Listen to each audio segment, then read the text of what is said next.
अवधूत चिंतन श्री गुरुदेव दत्त श्री स्वामी समर्थ महाराज की जय। स्वामी दत्त सेवा या चॅनलवर तुम्हा सर्वांचे खूप खूप स्वागत। बघा, आज देव उठणे एकादशी, प्रबोधिनी एकादशी आणि कार्तिकी एकादशी असं म्हणून ह्या एकादशीला ओळखलं जातं। आज जी कार्तिकी एकादशी आहे ती भगवान श्रीहरी श्री विष्णू निद्रा अवस्थेतून आज उठलेले असतात, म्हणून ह्या एकादशीला देव उठणी एकादशी किंवा प्रबोधिनी एकादशी किंवा कार्तिकी एकादशी असं म्हटलं जातं। तर तुम्हा सर्वांना आज कार्तिकी एकादशीच्या शुभेच्छा आणि तुम्हाला सगळ्यांना आजचा दिवस आरोग्यदायी जाऊ दे। तुमचं सगळ्यांचं आरोग्य उत्तमाचं राहू दे, राहिलेलं आयुष्य तुमचं आरोग्यदायी जाऊ दे असं मी स्वामीचरणी प्रार्थना करते। कारण बघा, आपलं आरोग्य उत्तम असेल तर आपण काही करू शकतो, आरोग्य उत्तम असेल तर काम करू शकतो, आरोग्य उत्तम असेल तर नोकरी करू शकतो, आरोग्य उत्तम असेल तर आपण मेहनत करू शकतो। म्हणून सगळ्यांना माझी कळकळीची विनंती आहे की तुम्ही सगळ्यांनी पहिल्यांदा तुमचं आरोग्य सांभाळा। आरोग्य सांभाळा म्हणजे व्यायाम करा, वेळच्या वेळी पौष्टिक आहार घ्या, वेळच्या वेळी तुम्ही जेवण घ्या, ह्या सगळ्या गोष्टी तुम्ही वेळच्या वेळी करा। कारण कसं आहे, जर तुम्ही आरोग्य जपलं तर आपण सगळं करू शकतो। म्हणून सगळ्यांना तुम्हाला आरोग्य सांभाळायची विनंती करते आणि माझ्या व्हिडिओकडे वळते। तर आज कार्तिकी एकादशी आहे आणि आज कार्तिकी एकादशीला आपल्याला काही सेवा करायच्या आहेत। काही सेवा ह्या आपण ज्या त्या तिथीला आणि ज्या त्या दिवशी केल्या तर त्याचं आपल्याला फळ नक्कीच मिळत असतं। पण ह्या सेवा करत असताना, उपाय करत असताना आपण हे कष्ट करायचंच आहे, मेहनत करायची आहे, नोकरी करायची आहे, जो काही व्यवसाय तो करायचाच आहे। त्या जोडीला आपल्याला ही सेवा, हे उपाय करायचे आहेत। कारण आपल्या आयुष्यामध्ये ज्या काय अडचणी आहेत, जे काय दोष आहेत, ज्या काय आपल्याला त्रास आहे, तो त्रास निघून जाण्यासाठी ह्या सेवा उपाय करायचे आहेत। किंवा आपण नोकरी करत असेल, तो पैसा टिकण्यासाठी, व्यवसाय वाढीसाठी आपल्याला ह्या सेवा। तुमच्या घरामध्ये तुम्हाला प्रत्येकाच्या आयुष्यात काही ना काही अडचणी असतात, काही ना काही त्रास असतात, काही घरामध्ये नकारात्मकता असते। तर हे सगळं दूर होण्यासाठी, निघून जाण्यासाठी आपल्याला ह्या सेवा करायच्या आहेत। तर बघा, आपल्या आयुष्यामध्ये धनधान्य, संपत्ती, आयुष्यात सगळं सुख, हे सगळं तुम्हाला ह्या सेवेनं मिळणार आहे। पण हे उपाय जे आहेत ते नोकरी, व्यवसाय, जे काही कष्ट आहेत त्या जोडीला करायचे।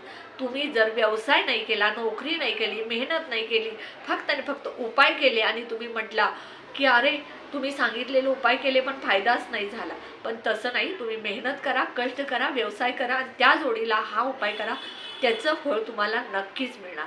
तर बघा, भगवान श्रीहरी श्री विष्णूंना तुळस खूप प्रिय आहे आणि म्हणून आपल्याला तुळशीजवळ एक वस्तू ठेवायची आहे। ती वस्तू म्हणजे काय आणि ती कशी ठेवायची हे तुम्हाला सांगणार। बघा, आपल्या भारतीय संस्कृतीत तुळशीला खूप महत्त्व आहे आणि प्रत्येकाच्या दारामध्ये तुळस असते, बाल्कनीमध्ये तुळस असते। ही तुळस आपण प्रत्येकानं लावतो आणि आपण त्या तुळशीची अगदी लहान मुलासारखी काळजी घेत असतो। सकाळी प्रत्येक स्त्री आपली कुलचारिणी जी आहे ती तुळशीला जल अर्पण करते आणि प्रार्थना करत असते। तर ह्या ही तुळस म्हणजे माता लक्ष्मी आहे आणि माता लक्ष्मीला आपण सायंकाळच्या वेळी ज्या सेवा करतो त्याचं फळ आपल्याला माता लक्ष्मी नक्कीच देत असते। तर काय करायचंय बघा, ज्या वेळेला बघा आपल्या घरामध्ये निगेटिव्हिटी येत असते किंवा कोणाची तरी नजर असते, ती नजर आपल्यावरती पडू नये म्हणून ज्या वेळेला तुळस आपल्या अंगावरती ती नकारात्मकता, तो दोष घेत असते, त्यावेळेला ती तुळस सुकते। एखाद्या वेळेला आपण बघा, आपण खूप तुळशीची काळजी घेतो, तुळशीला खत पाणी घालतो, तुळस खूप छान फुललेली आहे आणि एकदमच सुकते, वाळते, जळून जाते। त्यावेळेला काय होतं, जर कोणाची वाईट नजर असेल, कुणाची तर नकारात्मकता आपल्या घरावरती पडणार असेल तर पहिला तुळस आपल्यावरती घेत असते आणि त्यावेळेला ती तुळस जळत असते। म्हणून आपल्या घरामध्ये प्रत्येकाच्या दारामध्ये तुळस पाहिजे। तुळस ही नकारात्मकता आपल्यावरती पहिला घेते, त्यामुळे आपल्याला दोष लागू देत नाही। तर उपाय काय करायचे आहेत बघा, 5 दिवे मातीचेच घ्यायचे आता दिवाळी होऊन गेलेली आहे, प्रत्येकाच्या घरामध्ये मातीच्या पंत्या असतीलच. ह्या पंत्या स्वच्छ पाण्याने धुवून घ्यायच्या, सुकवायच्या आणि त्यानंतर प्रत्येक पाचीच्या पाची दिव्यामध्ये दोन दोन ची वात एक अशा करून प्रत्येक दिव्यामध्ये वाती घालायच्या. शुद्ध गाईचं तूप घालायचं. शुद्ध गाईचं तूप तुमच्याकडे नसेल तर तुम्ही तेल वापरलं, मोहरीचं, तिळाचं किंवा रेग्युलर तुमच्या घरातील जे तेल आहे ते तुम्ही वापरू शकता. पण शुद्ध गाईचं तूप जर तुम्हाला मिळालं तर उत्तम. प्रत्येकाची परिस्थिती नसते आणि नसेल तर त्यांनी तेल वापरू शकता. तर हे प्रत्येक दिव्या पंथीमध्ये तेल घालायचं. 2 वातीचा 1 वात करून वात घालायची आणि प्रत्येक दिव्यामध्ये 7 अखंड तांदूळ न तुटलेले न फुटलेले असे त्यामध्ये टाकायचे. बघा, दिवे सुद्धा न फुटलेले न तुटलेले पाहिजे. दिवे कुठेही तडा गेलेले, कुठं टवका उडलेला त्याचा असं घेऊ नका. चांगले दिवे या. आणि प्रत्येक दिव्यामध्ये तुम्हाला सांगितल्याप्रमाणे तेल 2 वातीची 1 वात आणि प्रत्येक दिव्यामध्ये 7 वाती टाकायच्या. आणि हे सगळे दिवे आपण देवघरामध्ये ठेवायचे. त्या दिव्याला फुलं घालायची आणि हळदी कुंकू अक्षदा व्हायच्या, अगरबत्ती ओवाळायची आणि त्या तुमच्या पूजा झाल्यानंतर तुम्ही देवासमोर जी काही तुमच्या मनातली इच्छा असेल, तुमच्या घरामध्ये आर्थिक वाढ होण्यासाठी, तुमच्या मुलांच्या लग्नासाठी, तुमच्या घरात दरिद्रता असेल ती दूर होण्यासाठी, ज्या काय मनात इच्छा त्या सगळ्या तुम्ही तिथे बोलायच्या आणि त्यानंतर त्यातले 2 दिवे उचलायचे आणि आपल्या मुख्य दरवाजाच्या बाहेरच्या बाजूला 1 डाव्या बाजूला आणि 1 उजव्या बाजूला 2 दिवे ठेवायचे आणि त्यानंतर तिथेही तुम्ही ती प्रार्थना करायची जी तुम्ही मनात बोललाय ती.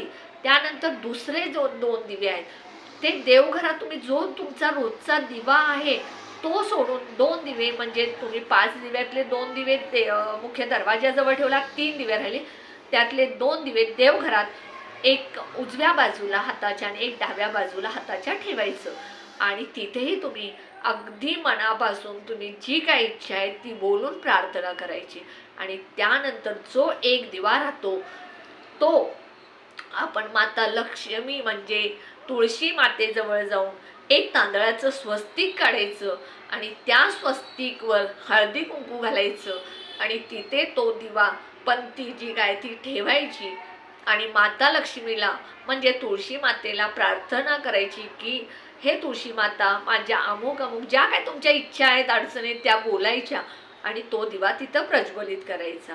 अशा पद्धतीनं तुम्ही आज संध्याकाळी ही सेवा, हा उपाय तुम्ही नक्की करा. बघा, तुमच्या आयुष्यात जे काय अडचणी आहेत त्या एका रात्रीत 100% तुमच्या अडचणी निघून जातील. फरक दिसायला लागेल, तुमच्या आयुष्यात बदल होत जातील.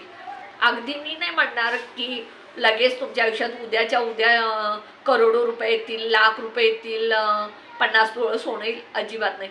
पण तुमच्या आयुष्यात दिवस बदलत जातील. तुमच्या पाठीमागची साडेसाती असेल, नकारात्मकता असेल, त्रास असेल तो निघून जाईल आणि तुमच्या घरामध्ये तुमच्यामध्ये हळूहळू प्रगती होत जाईल. तुमच्या अडचणी दूर होतील, तुमची नकारात्मकता निघून जाईल. फक्त ही सेवा करत असताना पॉझिटिव्ह बोलायचं. माझे घरामध्ये खूप पैसे आलेले आहेत, माझा त्रास निघून गेलेला आहे, माझं हे काम झालेलं आहे असं बोलायचं आणि तुम्ही ही संध्याकाळी प्रदोषकाळी 6 ते 7:30 या वेळेत तुम्ही करू शकता. कारण प्रदोषकाळी माता लक्ष्मी येण्याची वेळ असते आणि ही सेवा तुम्ही त्यावेळी केली तर खूप चांगलं. समजा तुम्हाला त्यावेळेत वेळ जमत नसेल तर तुम्ही सायंकाळी 6 पासून रात्री 12 वाजेपर्यंत केव्हाही ही सेवा करू शकता. आणि विटाळ असेल, मासिक धर्म असेल तर तुम्ही दुसऱ्याकडून, विटाळ असेल मासिक पाळी असेल तर तुम्ही दुसऱ्याकडून करून घेऊ शकता. पण सुतक असेल तर ही सेवा तुम्ही करू नका. तुम्ही ही सेवा जी घरातील कर्त्या स्त्रीनं, पुरुषांनी, मुलींनी, मुलांनी कुणीही केली तरी चालेल. ह्याला काही असं नाही आहे. फक्त मासिक धर्म असणाऱ्यांनी, विटाळ असणाऱ्यांनी करू नये, सुतक असणाऱ्यांनी करू नये. हे एवढ्या सेवा तुम्ही आज संध्याकाळी करा. तुमच्या आयुष्यात नक्की बदल होईल. एक म्हणजे आयुष्य बदलत जाईल, चांगले दिवस येतील. माता लक्ष्मी म्हणजे ज्या वेळेला आपण तुळशीजवळ काही सेवा करतो त्यावेळेस साक्षात भगवान श्रीहरी श्री विष्णूंची सेवा केल्यासारखी आहे. भगवान श्रीहरी श्री विष्णूंची सेवा आणि तुळशीची सेवा केली तर माता लक्ष्मी नक्कीच आपल्याला प्रसन्न होते. तर हा व्हिडिओ तुम्हाला आवडला असल्यास जास्तीत जास्त लाईक करा, शेअर करा. मी प्रत्येक व्हिडिओत सांगत असते की तुम्ही व्हिडिओ दुसऱ्याला शेअर करा. मित्र असू द्यात, मैत्रिणी असू द्यात, नातेवाईक असू द्यात, शेजारी असू द्यात, संबंधित असू द्यात, तुम्ही मनात बिलकुल आणू नका मी हा व्हिडिओ जर दुसऱ्याला पाठवला त्याचं चांगलं झालं तर कसं होईल. बिलकुल मनात तुम्ही दुसऱ्याला पाठवा, त्याचं चांगलं होऊ दे असं म्हणा. तुमचं स्वामी समर्थ नक्कीच चांगलं करतात. म्हणून जास्तीत जास्त व्हिडिओ शेअर करा, जास्तीत जास्त लाईक करा, बेल आयकॉनची घंटी दाबा, ऑल बटनला क्लिक करा. म्हणजे जास्तीत जास्त व्हिडिओ, उपाय, सेवा, तोडगे एखादा तरी तुम्हाला उपयोग येईल. आणि माझ्या व्हिडिओला जास्तीत जास्त सबस्क्रायबर करा. जेवढे सबस्क्रायबर मला कराल तेवढा मला प्रोत्साहन मिळेल. श्री स्वामी समर्थ.